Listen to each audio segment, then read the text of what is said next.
There he Let me is. in. There he is. Daniel-san. Stephen, What's up, mate? what's going on? How you doing? Good. I was just thinking a few minutes ago how weird this has been because I'm used to spending like several nights a year in the same room as you, and I haven't had it in like a month and a half now, and it's Have you tried to fall asleep with the TV on yet? absolutely. Maybe I'll try that tonight. Maybe that'll just set everything back to normal. Yeah, I mean, that's what you really got to do. What's So up, Drew? yeah, we'll see who we got on here. So Steve, tell us a little bit about where you're from, where you grew up, how you got into rugby. Okay. I'm originally from a little town outside of a city in Northern California called Santa Rosa. It's a little town called Forestville. There's only about 2,000 people in the entire town. One little grocery store, a little burger joint, a couple pharmacies, and that's about it. We lived in the boonies, kind of. We lived out in the middle of a 24-acre property, all forest. So we grew up playing in the forest, making rope swings out of jump ropes and just tie them onto trees, and we do that kind of stuff. Yeah, I mean, I'm from the backwoods a little bit, but I love the way I grew up. I think the beard is really showing that off right now. Yeah, the quarantine beard. Yeah, I could move a few places in the United States and fit in perfectly right now. Yeah, I bet. So if you could pick one reality TV show, so kind of like a game show, A reality TV show or game or show? a game show, Okay. that you 100% believe you would win at the drop of a hat, what is it? Survivor.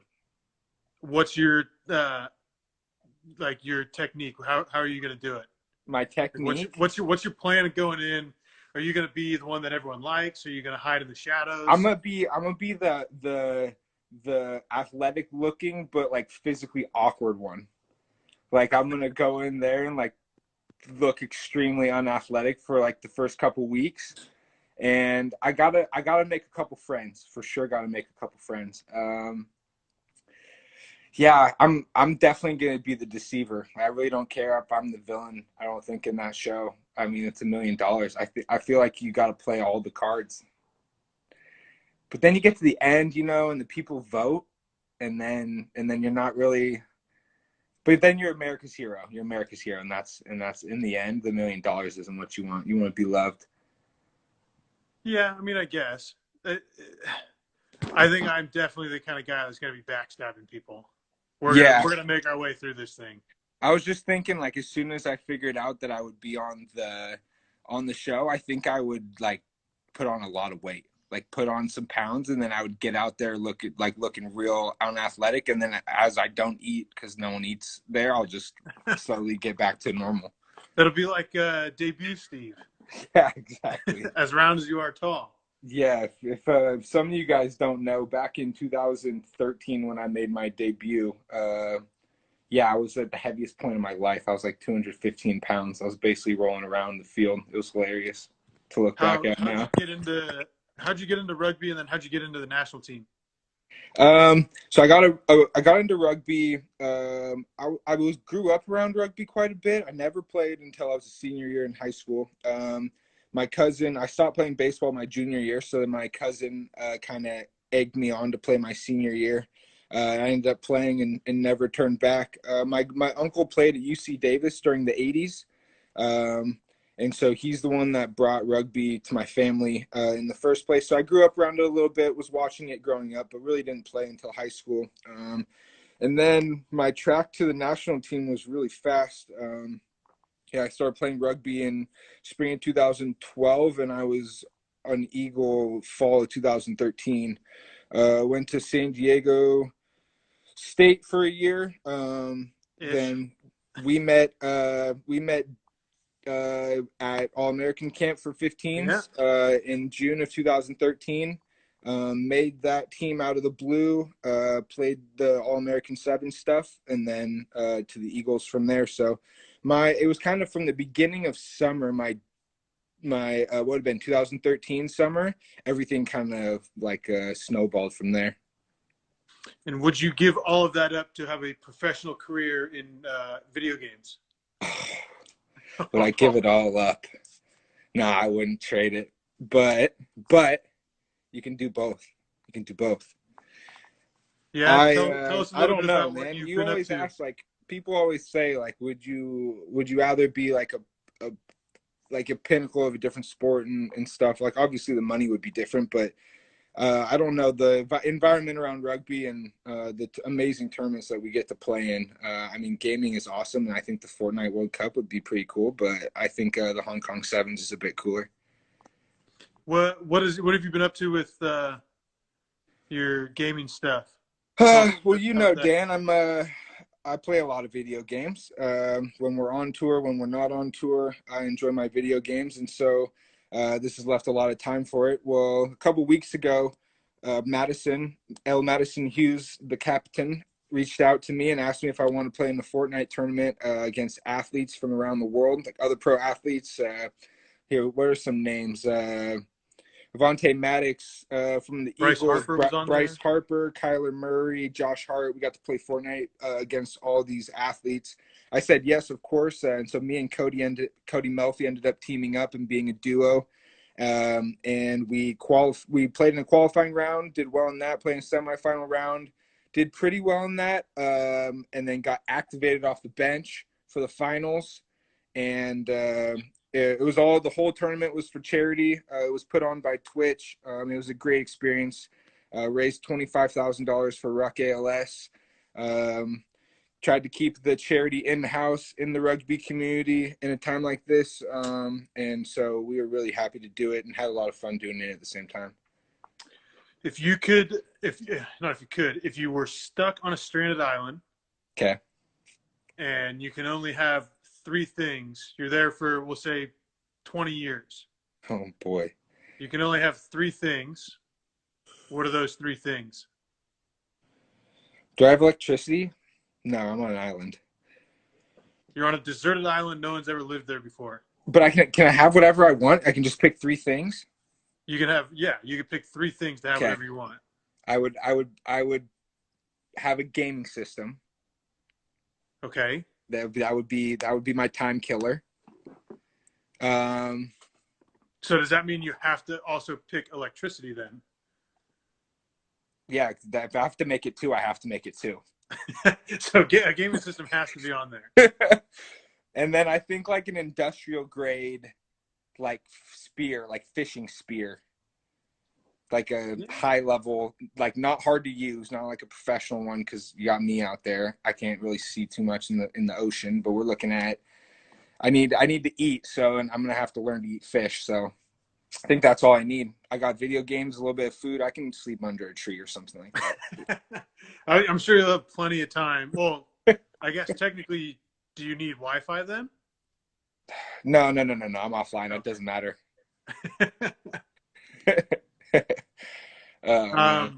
What is the? Wait. Let me spin that one on you. Okay. Yeah, give me your three items. My three items. I think my first one is probably this thing right here. Oh, Lola. Hi, Lola. Yeah. We'll get a Lola shout out. My second one, I agree. I'd have to have some sort of weapon. Yeah. I'd probably go with like a spear gun. Okay. Because then I can hunt land and sea with that. Yeah, that's a good call. I'm gonna be throwing spears at birds. Yeah, and then finally, I'd probably pick. I think I'm going some sort of ball, because I'm thinking like, yeah, maybe a rugby ball, and then if I fall and cut my hand open, then I'll have a friend, kind of like Wilson from Castaway. Yeah, there you go. So then I have someone to talk to, and Will said, "Make your own weapon."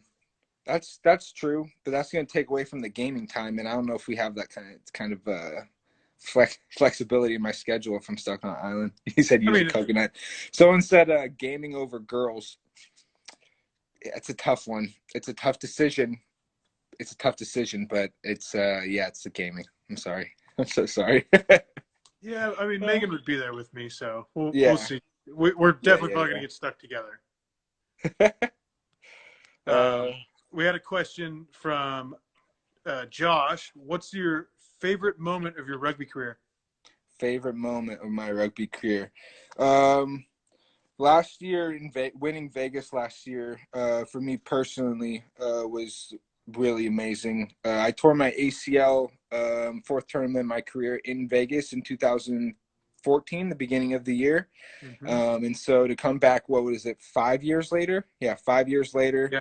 And to get my first tournament win after playing in, what was it, five finals before that, was amazing. And amazing to be at home, in front of the home fans on the field that I got hurt on, to kind of get that vengeance back on in those terms. But yeah, that's the best single moment in my rugby career for sure. Mike Friday wants to know how much taller you are than him. No, no, he says who is taller. Yeah, how much taller is Steve than Mike is how Oh, I'm reading it. okay. I mean, I'm sure we could scrounge up some pictures or something. I can take to Twitter for this one, Mike. Me and you can have a little Twitter battle. Here we go. We got one from Lynn. Who's your favorite player you've played against, or Favorite least player favorite I've player? played against. This is a good question. Um, oh wow, that's a good question. There's so many good players. Or team? Yeah, I mean, I've really enjoyed like the battles that we've had with South Africa over the past few years. And some incredible games between the two of us. I'd say my favorite player to play against. One, I mean, we always have funny chat during games, and he's a great player as well as Phil Burgess, the England hooker. He's a good player. He's a funny guy. But yeah, he's a good player to play against. He always brings his best. But I mean, there's so many good players in the world right now that I mean, sevens is just such a competitive world at the moment. If you could sit down with three people from Okay. any time in history, Okay. one of which has to be a rugby player, who Okay. would you pick?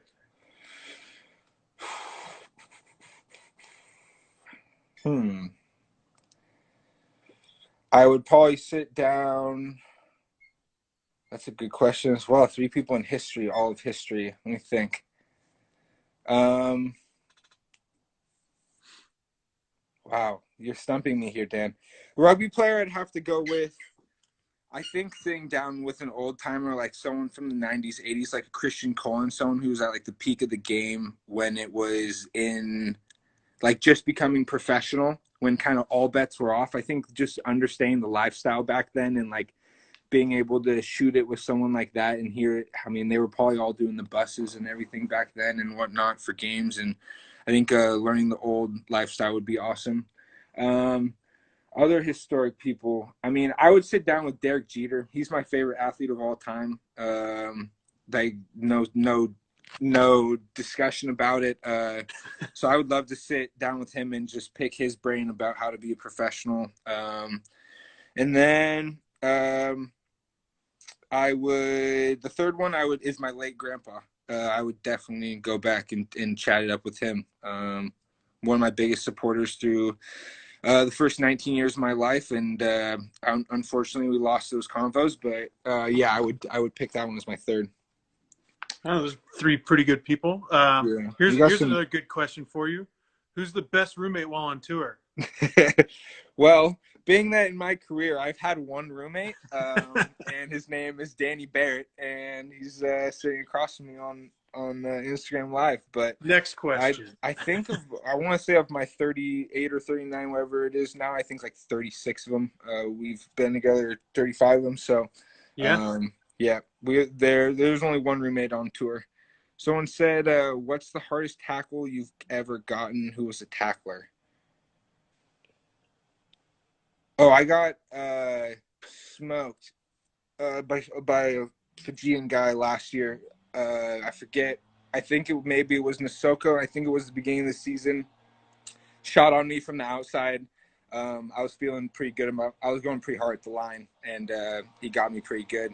But that happens to me fairly often. So I'm not usually the one delivering the big hits as much as I am taking them. So yeah, I'll have a new one for you by the end of the next year. Yeah, you can probably just go off a season by this point. Yeah. That's just the hardest one of the season. Someone asked, Brothers Husky asked, what's your favorite venue, host country? Okay, so I think these are two different questions.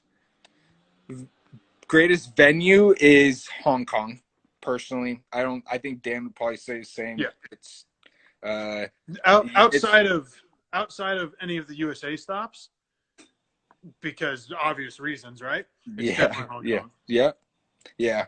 I obviously playing in front of home fans is like the atmosphere is just incredible. But the Hong Kong Sevens, the history behind it, everything that's being created there, it's absolutely incredible. And then favorite country, host country.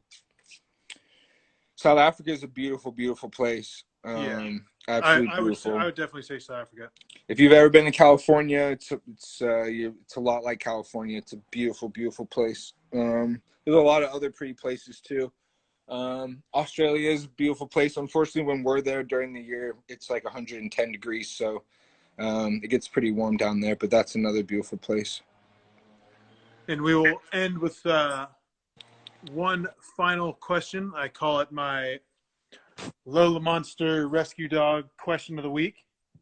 And what she asked me was, how's Lonnie? How's Lonnie doing? How's her leg? And everything? Lonnie's doing great. How do I spin you around here? So for all you guys, this is my lovely pupper dog. Her name is Lonnie. She's a 7-month-old yellow lab. She's snoozing right now, but yeah, a lot of you guys supported me when she hurt her leg and stuff. So if you're on here and you supported us during that, you're amazing, and thank you. But yeah, she's a little cute pie. She's getting big, but yeah, she's great. During this time, I've been able to spend a ton of time with her, and that's always awesome. Awesome. Well, Steve, thanks for coming on. Thanks for thanks for having me. Yeah. Hope quarantine stays good to you. Yeah. We'll talk soon. Hopefully we'll be able to share the same room soon. Not same bed though. Yeah, that's weird. Check in next week. We got Pinky coming on with another special guest. So same time, same day, next week, Tuesday, 1:30 Pacific. And we'll see you guys then. Yeah, thanks everybody for joining in and asking questions. This is gonna be really cool going forward. Dan's got a good thing going here. So we'll see you guys next week. Right on. Thanks, fellas. Thanks, Steve. See ya. Yeah, later, bud.